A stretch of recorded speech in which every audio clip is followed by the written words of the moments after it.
Channel. তো এখন আমরা আছি জোশীমাঠে। কালকে আমরা জোশীমাঠে চলে এসেছিলাম, বাট আমি জোশীমাঠে কিছু ব্লগ করিনি, বিকজ কিছু দেখানোর নেই। এখান থেকে বদ্রীনাথ 2.5 hours লাগবে এখান থেকে। আর এই হোটেলটাতে আমরা আগের বার যখন আউলিতে এসেছিলাম, আউলির ব্লগ আছে আমার একদম প্রথম তখন নতুন আমি ইউটিউব স্টার্ট করেছিলাম। যাই হোক, তখন আমরা এই হোটেলটাতে ছিলাম। আর এইবারও আমরা জোশীমাঠে এসে এই হোটেলটাতেই আছি। আর তো চলো এখন বদ্রীনাথের জার্নি স্টার্ট করা যাক। So without any further ado let's get started. তো আমরা এই হোটেলটাতে ছিলাম। এই হোটেলটা একদম রোপওয়ে অফিসের একদম সামনে। আর এখানে এসে আবার মানে আগের মেমোরিজ সব মনে পড়ে যাচ্ছিলো। তখন তো ব্লগ করতেও জানতাম না, আমার ফার্স্ট ব্লগ। তোমরা যদি দেখতে চাও তাহলে আমি আই বাটনে দিয়ে দেবো। এটা হচ্ছে আমাদের হোটেল। আর এখান থেকে এসে যদি আউলি আসতে চাও, বেসিক্যালি এখানে রোপওয়ে আছে। এই গ্রিন কালারের সিঁড়িটা দেখতে পাচ্ছ, এইটা হচ্ছে রোপওয়ে। মানে এখান থেকে আর কি রোপওয়ে করে আউলি যায় উপরে, বরফ পড়ে। এখন অবশ্য রোপওয়ে বন্ধ ছিল, কজ আউলির বেস্ট ভিজিট টাইম হলো অক্টোবর টু মার্চ। তো ওই সময় বরফটা পড়ে বেসিক্যালি। এখন বরফ ওপরে ছিল না, গলে গেছিলো।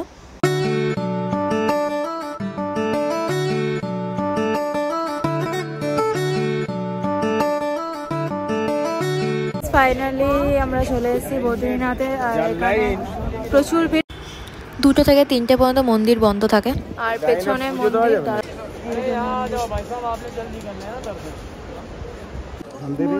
সামনে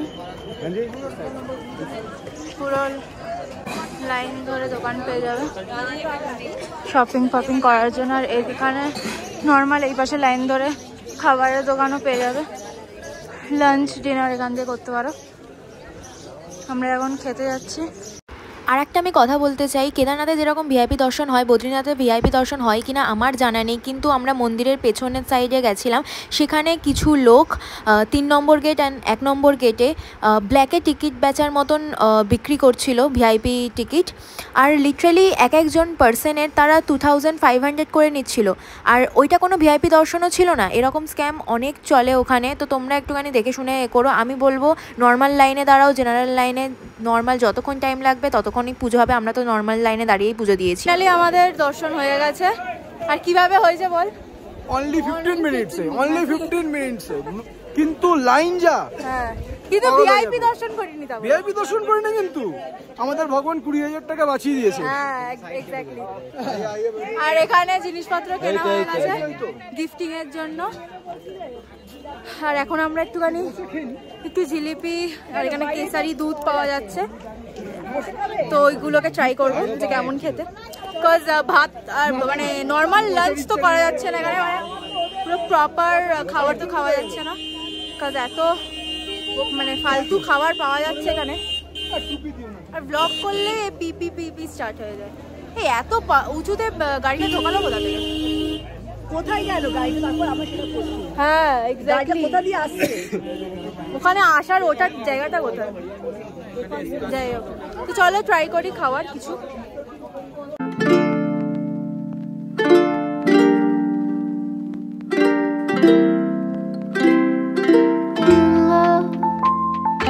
এখন বাজে 6টা। আর দেখতে পাচ্ছ কতটা আলো আছে।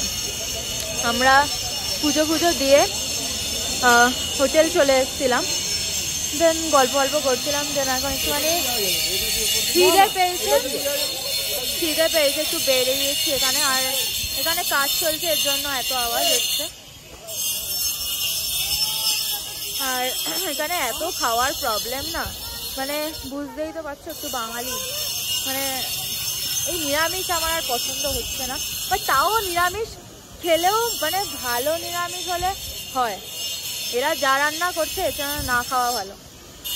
তাই একটু ওই ভুট্টা ফুচকা এসব খেয়েই পেটটা ভরাতে হচ্ছে। তাই জন্য আমরা এখানে এখন একটু বেরিয়েছি বিকালবেলা টিফিন একটু করার জন্য। তো দেখি কি পাই।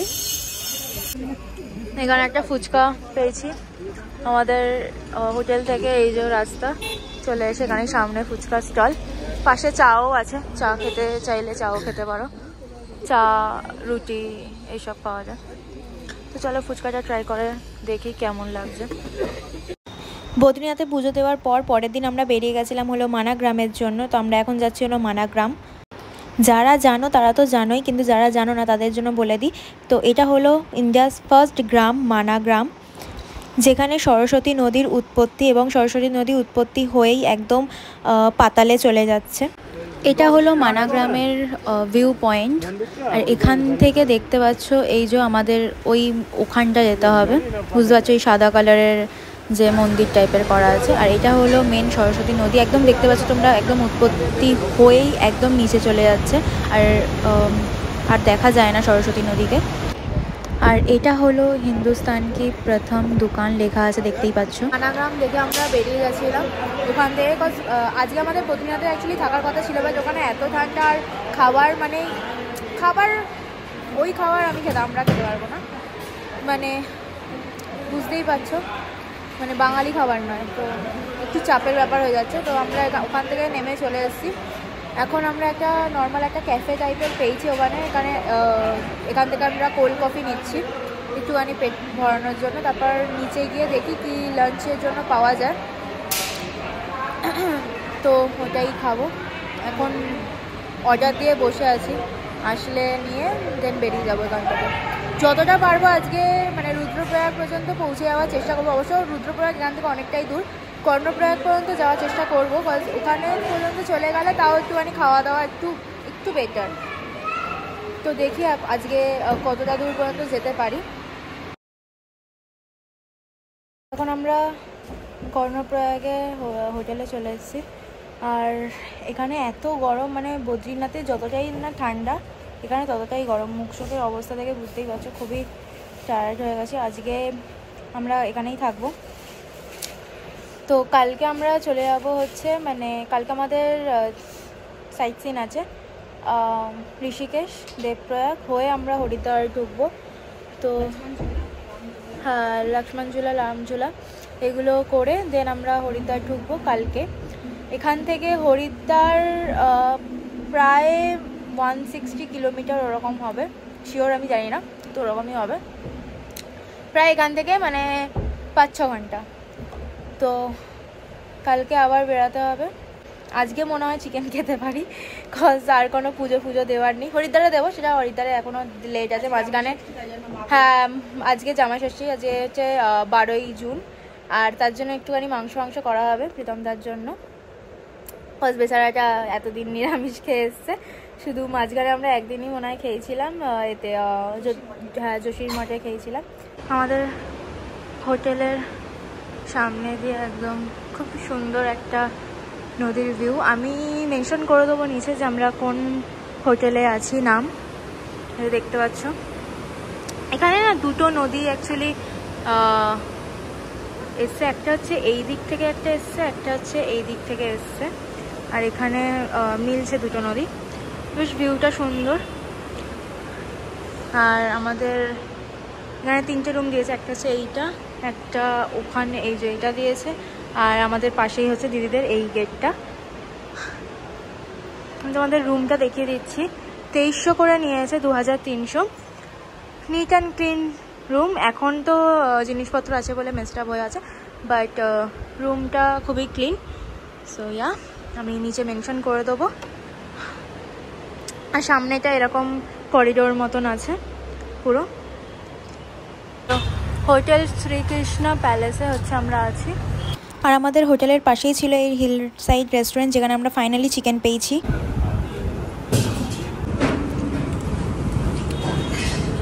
এতদিন পর ভালো খেলাম। রাতে ডিনার করার পর আমরা একটু সবাই গল্প করছিলাম, দেন সবাই ঘুমাতে চলে গেছিলাম। তো আজকে আমরা এখান থেকে বেরাচ্ছি হলো একটু তাড়াতাড়ি বেরাচ্ছি। আর এখানে বেশ আলোটা বেশ ভালো আসছে। যাই হোক, আমরা এখনও 8টা বাজেনি। এখান থেকে বেরিয়ে আমরা ঋষিকেশ যাব। হরিদ্বারেও কিছু পুজো দেবো। অবশ্য হরিদ্বার আমরা এর আগেও এসেছি। তো হরিদ্বারের আই থিঙ্ক মনসা মন্দির আর একটা যে মন্দির আছে, ওই মন্দিরটাতে যাওয়ার আমাদের কথা ছিল, কিন্তু এখন যাব না। ওখান থেকে আমরা আজকে হরিদ্বারে থেকে রাতে কালকে আমরা দেরাদুন চলে যাব। আমরা এখন এসেছিল ধারীদেবী টেম্পলে, যেটা একদম এর মাঝখানে দেখতে পাচ্ছ ওই যে ওখানে, কিন্তু অনেক লাইন আছে তো আমরা দর্শন করতে পারবো না, বিকজ আমাদের ঋষিকেশও যেতে হবে এখন। তো জাস্ট আমরা এখান থেকে প্রণাম করে চলে যাবো। দেখতে পাচ্ছ কত লাইন আছে ভেতরে, তো জাস্ট এখান থেকে প্রণাম করে আমরা বেরিয়ে যাবো।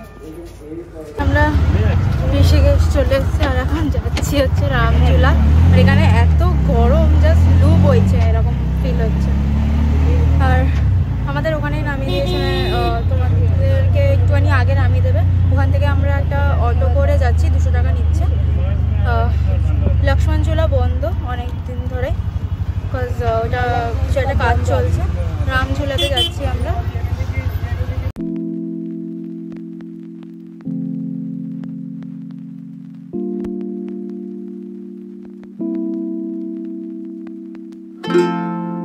অ্যান্ড ফাইনালি আমরা হোটেলে পৌঁছে গেছি। তো হোটেলটা কিছুটা এরকম ছিল, আর রুমগুলোও তোমাদেরকে দেখিয়ে দিচ্ছি। এটা হলো রুম।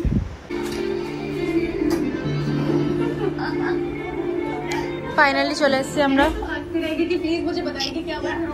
আর রুমটা কিছুটা এরকম। এখানে একটা সোফা আছে, এখানে বাজার আছে অবশ্য, আর এখানে বেড, আর এখানে টয়লেটটা আছে, নর্মাল টয়লেট। এইটা হচ্ছে আমি রেডি হয়ে গেছি, আমি এই স্যুটটা পরেছি। তো চলো এখন গঙ্গা আরতি দেখতে যাওয়া যায়। এরা যা লেট করছে না, মনে হচ্ছে গঙ্গা আরতি কখনই শেষ হয়ে যাবে। আর যেটা বলেছিলাম সেটাই হয়েছে, গঙ্গা আরতি শেষও হয়ে গেছিলো, এরা এত লেট করেছে। তো যাই হোক, আমরা শপিং করতে চলে গেছিলাম। তারপরে কিছু শপিং করে আমরা চলে গেছিলাম হলো দাদা বৌদি রেস্টুরেন্টে খেতে। জানি না আসল দাদা বৌদি কিনা, বাট ওখানে লেখা ছিল। ফাইনালি এখন দাদা বৌদির হোটেলে চলে এসেছি। এখানে লেখা তো আছে যে পুরনো দাদা বৌদি হোটেল, বাট এখানে এরকম অনেক তোমরা দাদা বৌদির হোটেল পেয়ে যাবে। আমরা অ্যাকচুয়ালি দুপুরবেলা সেরকম মানে লাঞ্চ করা হয়নি বলে আমরা এখনই ডিনার করে নিচ্ছি। আর এখন মাত্র 8টা বাজে, বাট তাও আমরা ডিনার করে নিচ্ছি। কারণ আমরা যেই হোটেলে রয়েছি, আমরা স্টেশনের ওদিকে রয়েছি। স্টেশনের ওদিক থেকে এখানে অনেকটা দূর, আর ওখানে সেরকম খাবারও পাওয়া যায় না, সেই ধোসা এক সেম। তাই জন্য আমরা এখানে বাঙালি হোটেল দাদা বৌদিতে খাওয়াটা বেটার, যাচ্ছে আমরা এখানে খেতে চলে এসেছি। ফাইনালি বাঙালি খাবার একটু পেয়েছি, ভাত, ঘি, বেগুন ভাজা।